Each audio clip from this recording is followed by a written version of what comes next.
Deadly rage against Greek government austerity measures was burning in the streets of Athens Wednesday, literally and figuratively. Angry protesters tried to storm Parliament. They were repulsed by riot police lobbing tear gas.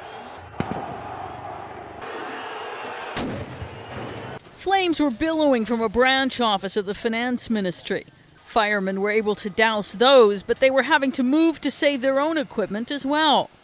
A media satellite truck and other vehicles became targets.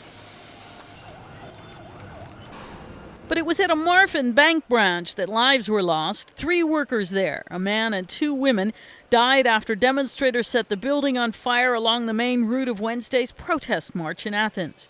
One senior official claimed demonstrators had prevented firefighters from reaching the building when it was burning, costing them vital minutes that could have saved lives.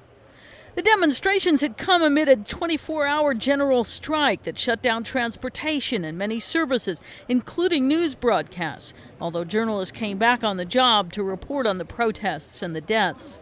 The strike left hospitals working with only emergency staff. In a parliamentary session called to discuss spending cuts, Prime Minister George Papandreou declared citizens have the right to demonstrate, but not to be violent. And you know that violence cultivates violence. A demonstration is one thing, and murder is quite another. Lawmakers stood for a moment of silence to honor the dead.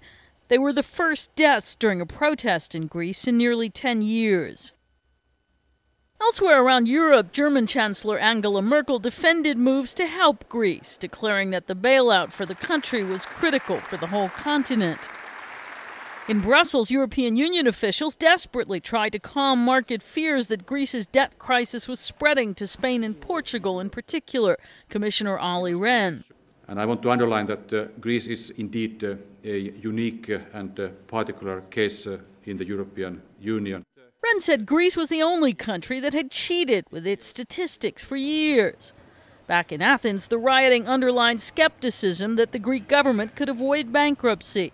There are fears the austerity measures the EU and the International Monetary Fund are insisting on will only make the country's economic prospects even worse. Karen Sloan, The Associated Press.